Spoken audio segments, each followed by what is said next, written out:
할렐루야, 화요 말씀 시간입니다. 오늘 말씀은 열왕기상 8장 12절부터 66절까지 있는 말씀입니다. 오늘 본문에 있는 내용은 솔로몬이 성전을 다 짓고 난 이후에 축하잔치를 하죠. 우리가 낙성식이라고도 하고 혹은 이제 봉헌식이다 이렇게도 말씀하죠. 그런 잔치를 하고 있는 내용입니다. 이스라엘 백성들이 다 모여있는 앞에 먼저 솔로몬이 이 성전에 대해서 그가 선포하는 말씀을 전합니다. 말씀에는 보면 12절부터 21절까지죠. 하나님께서 이 성전을 지으셨다라고 하면서 하나님께 찬양을 드리고 감사하고 있습니다. 우리가 어떤 일을 하든지 일이 끝나고 나면 하나님 이것은 다 하나님께서 하셨습니다 라고 하나님께 감사하는 기도를 잃지 않아야 할 것입니다. 솔로몬은 고백하기를 하나님께서 다윗이 성전을 지을 마음을 가졌더니 너는 피를 많이 흘렸기 때문에 너의 아들이 성전을 지을 것이다 라고 하셨더니 바로 그 아들인 솔로몬 내가 이 성전을 다 짓게 해주셨습니다. 그래서 감사하고 찬양합니다. 그 고백 안에는 이 성전은 하나님이 지으셨습니다 라고 하는 그런 고백이 있는 것이지요. 시편 127편에 있는 것처럼 여호와께서 집을 세우지 아니하면 세우는 자의 수고가 헛것이고 또 여호와께서 성을 지키지 아니하시면 파수꾼의 경성함이 허사로다.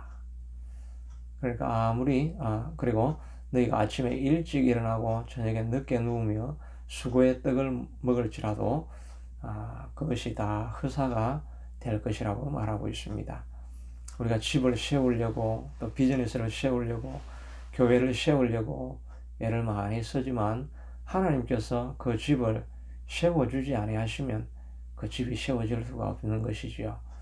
또 성을 지켜보려고 가정을 지켜보려고 교회를 지켜보려고 우리가 아무리 애를 써도 쓰면서 파수꾼의 경성함, 파수꾼이 그 추운 새벽에도 한 시간도 분초도 쉬지 아니하고 늘 보초를 세워서 온 밤을 다 세워가면서 그 성을 지켜가려고 노력하는 것이 아닙니까? 그럼에도 불구하고 하나님께서 성을 지키지 아니하시면 그 파수꾼에 24시간 끼어있는 것들이 다 소용이 없다라고 말하고 있는 것입니다. 우리가 우리에게 일어난 일을 이루기 위해서 아침에 일찍 저녁에 늦게 자고 하는 것들이 허사가 될 것이라고 말하고 있습니다. 솔로몬은 고백하기를 이 성전은 하나님이 지었다라고 말하고 있습니다. 우리의 인생도 교회도 하나님이 지으셔야 끝까지 세워질 수가 있는 것입니다. 그러니까 우리가 무엇을 하든지 하나님이 이 프로젝트의 주인이 되어달라고 기도하면서 살아가는 우리가 될 수 있게 되기를 바랍니다. 그리고 그 이후에는 이제 22절부터는 솔로몬의 기도가 나옵니다. 이 때는 솔로몬이 아직 나이가 많아서 부패한 그런 때가 아니었죠.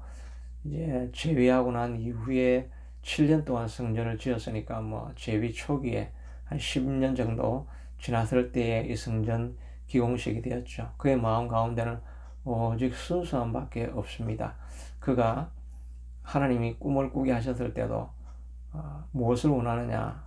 저는 부와 재물을 원하는 것이 아니라 이 백성들을 잘 다스릴 수 있는 지혜를 달라고 그가 기도를 했지 않습니까? 마찬가지로 이 성전 기공식 때 이제 백성에게 말하고 나서 다시 무릎을 꿇고 성전을 향해서 손을 들고 기도할 때에 그가 기도한 모든 내용은 혹시 하나님 이 백성들이 죄를 짓는다 할지라도 그들을 용서해 주시옵소서. 혹시 이들이 많은 허물 때문에 하나님께서 비를 멈추고 황충을 보내어서 고통을 당하는 때가 있다고 한다면 하나님 그들을 불쌍히 여겨주셔서 자비를 베풀어 주시옵소서. 또 이들이 많은 범죄를 향해서 지어서 이방 나라가 쳐들어와서 이들을 다 포로로 잡아간다고 한다면 그곳에서 회개하고 하나님 앞에 기도할 때 하나님 긍휼을 베풀어 주시옵소서. 이런 모든 백성들의 죄를 회개하는 그런 기도를 드리면서 하나님의 긍휼과 자비를 구하고 있는 것을 보게 됩니다. 너무나 겸손한 기도죠. 우리도 하나님 앞에 하나님 이것 좀 해주세요. 이것 좀 해주십시오. 이렇게 간청하는 기도, 이런 기도도 때로는 필요하지만 우리가 하나님 앞에 하나님 나를 불쌍히 여겨주세요. 하나님 나를 긍휼히 여겨주세요. 하나님 내게 자비를 베풀어 주세요. 이런 기도가 우리가 필요하죠. 솔로몬은 겸손하게 하나님 우리가 혹시 죄를 범할지라도 자비를 잊지 말아 주시옵소서 라고 이렇게 간청하고 있는 것을 보게 됩니다. 우리도 이런 긍휼을 구하는 기도, 이런 기도가 더해질 수 있게 되기를 바랍니다. 그리고 나서 솔로몬은 이제 제물을 드립니다. 양 22,000마리, 염소도 20,000마리 가까이 이렇게 하나님 앞에 드리며 엄청난 제물을 드리죠. 그래서 이루 헤아릴 수가 없었더라고 말하고 있습니다. 솔로몬의 감사, 그것이 물질로 드려지고 또 헌물로 드려지는 그런 모습을 볼 수가 있습니다. 이렇게 많이 드리니까 하나님께서 그를 축복할 수밖에 없는 것이지요. 하나님을 만유리 여기지 말라. 너희가 심은 대로 거둘 것이라고 말하고 있습니다. 하나님 앞에 드리는 백성은 하나님께서 그를 기억하시고 반드시 갚아주시게 될 것입니다. 물질뿐만 아니죠.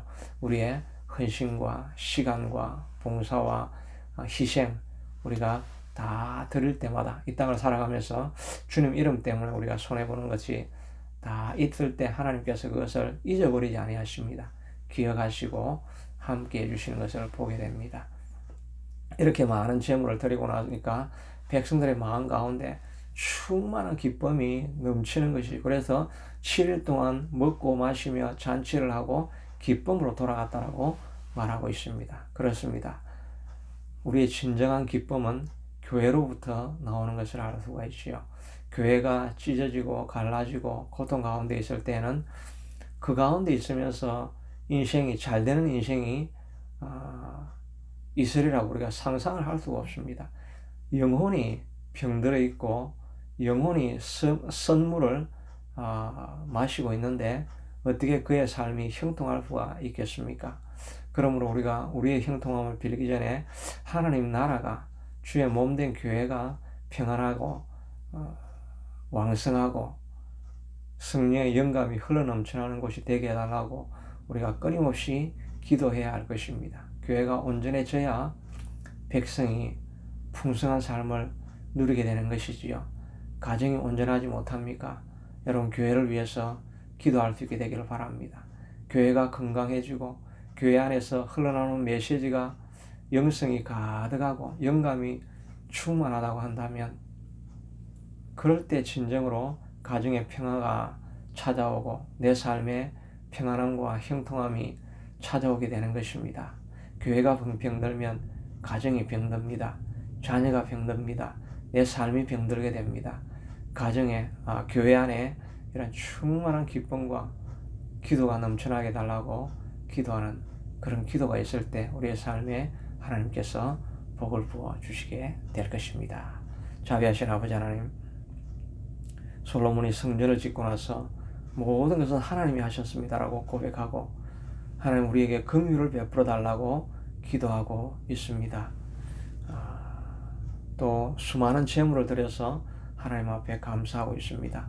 교회를 향해서 온전한 예배, 경건한 예배를 드려줄 때 하나님께서 백성들의 마음에 충만한 기쁨을 주셨다라고 말하고 있습니다. 하나님, 부족하지만 이 토론토 세교회를 위해서 주님 앞에 간절히 기도합니다.